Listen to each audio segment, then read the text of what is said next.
What is poppin', people? We are back with another Pokemon Ultra Sun and Ultra Moon Wi-Fi battle, and I think the last battle was pretty fun.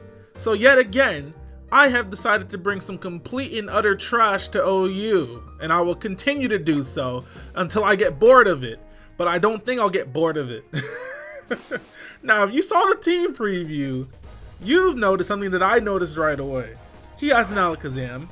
My team gets destroyed by Alakazam. See, this is the problem with bringing Pokemon that are not very good to these OU battles. They get blown back by specific Pokemon all the time.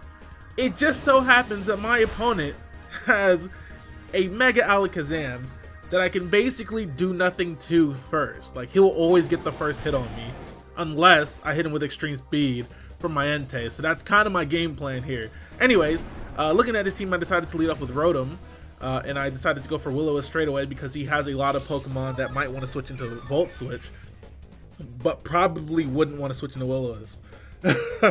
So I did go for the Will-O-Wisp and burn his Zygarde, so that's great. But now he's going to bring out the monster that I can pretty much do nothing about unless I get a hit off on it first. And of course, I just have to switch in Amoonguss now when I have no switch-ins to this Pokemon, because not only do I not have anything faster than it, it can basically just spam Psychic for free because most of my Pokemon will take heavy damage from Psychic or just straight up die. Like, I can't do anything about this Pokemon, especially since he has numerous switch-ins to the Pokemon that can actually deal with this Pokemon. That's the main kicker here. Anyways, I'm gonna have to send out my Entei now. I know that Entei can take a hit from this thing, which is why I'm sending it out. I did the calc. I think it does max 74%. So I'm gonna go straight for the Stone Edge here, just because I didn't want him to bring in Lando, and I knew that Stone Edge could hit everything on his team for neutral damage minimum, except for this Pokemon. So maybe I could have predicted a switch or something, but I didn't, so that's fine.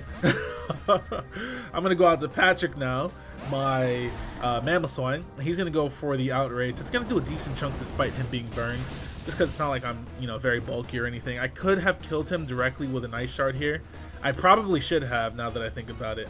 That probably would have helped me out quite a bit. But yeah, I just stay in and go for Stealth Rocks, which doesn't really make sense.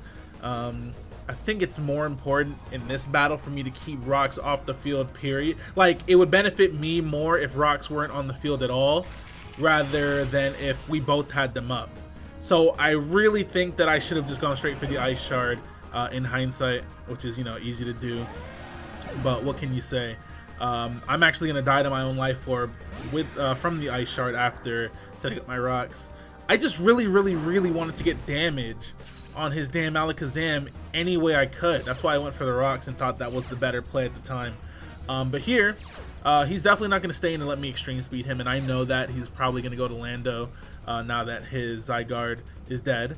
So I'm actually going to go straight for the Sacred Fire, and he switches in his Landorus, like I said, and thought he would do. And I do end up getting the burn. This damage is going to be cut a little bit because of the Intimidate, though, so that's really unfortunate for me.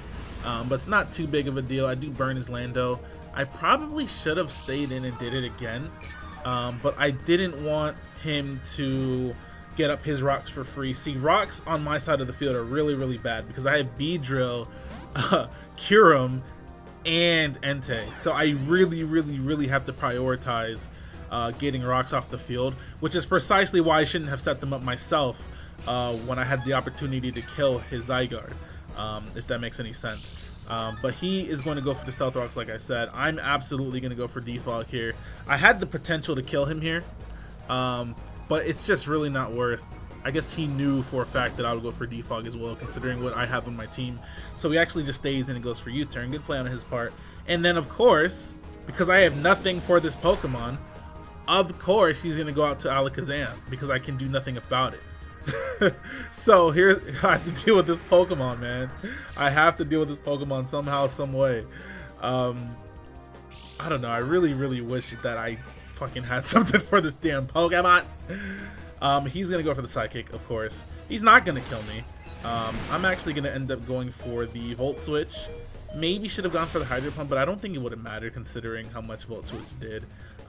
He's not going to leave this thing in for me to kill, so I don't think it matters how much damage I do to it, especially now that the rocks are gone. If I could have potentially left rocks up, this thing would have been a lot easier to deal with. But anyways, he's going to go out to his Heatran. I predicted that as well, so I'm going to go for the Stone Edge. I knew he'd bring out his Heatran just because I went for the Sacred Fire last time.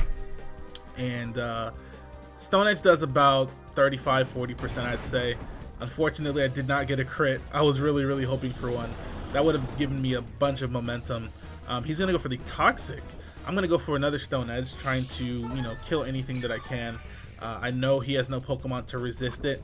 At the very minimum, he's going to be taking neutral damage from this, especially since Zygarde is dead now. So I'm going to go for another one, but he brings out his Landorus. I guess he knows that it can take one. This seems to be a pure defense Landorus.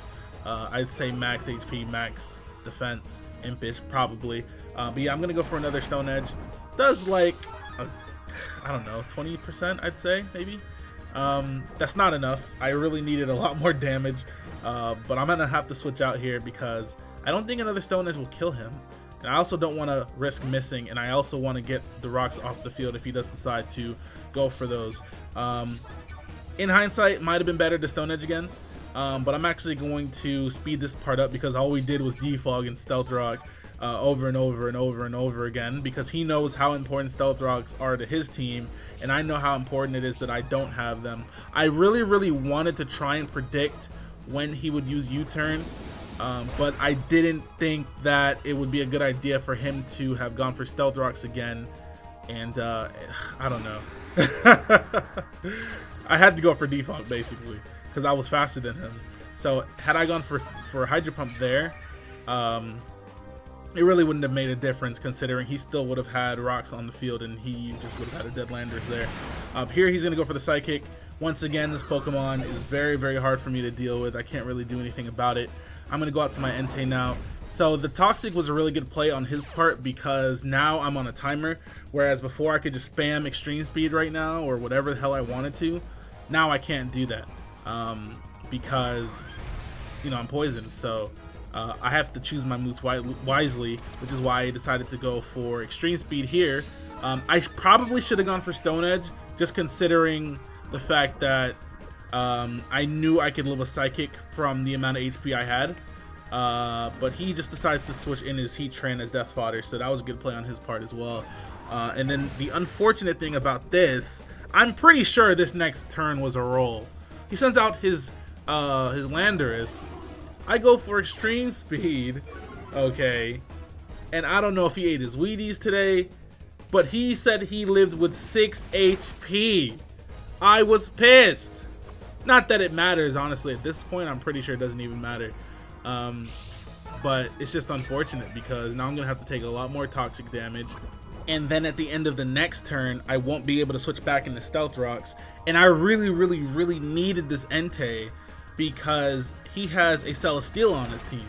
I do have a Choice Specs Kyurem in the back, which can probably do a lot of damage to Celesteela. But it really would have been beneficial for me to keep this Pokemon just so that I can apply more pressure to him with the priority attacks. But unfortunately, he's just going to go out to his Greninja and U-turn.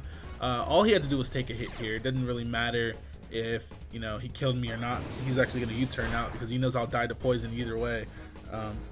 So like I said, it's really unfortunate that I didn't kill that Landorus because now he's going to send out his Alakazam, one of the Pokemon that I cannot touch unless he hits me first with something. But I do have the Kyurem in the back. If he misses Focus Blast, that'd be amazing, actually. But he makes the smart play and actually goes straight for Psychic on my Kyurem. So he knows at this point there's no way he can possibly lose if he goes for the appropriate moves. So he's just going to go for Psychic as to not even risk missing the Focus Blast just to get some damage up. And then he can go out to his Greninja and U-turn to his Celesteela, which will in turn wall my Beedrill, and that'll be basically the entire battle. So I really tried. I tried my best, okay? It's hard to win these OU battles when you're using Pokemon that are not that great, but I find it a lot more fun to struggle through a battle, you know, with inferior Pokemon. I probably could have played a little better too, honestly. But it was still a struggle. I'm gonna Mega Evolve here, just for the hell of it. It doesn't really matter, honestly, at this point, because I think his Greninja's actually Scarfed as well. So I not only would I have not been able to outspeed his Alakazam, he also had a Scarf Greninja in the back anyway. So I was pretty much screwed from the beginning, honestly, for being real here. But yeah, like I said, I find it a lot more fun to use teams that aren't very good against teams that can potentially be amazing. Just because it's more of a challenge. So that's kind of the way I make the game fun for myself, you know. But thank you guys for watching. We'll be back tomorrow with another battle. On Friday, I'm leaving to go to California, so I'm gonna stock up on videos before then, hopefully. Every time I say that, it never happens though. But anyways, thank you guys for watching. Young Broke Boy is out of here. Bye.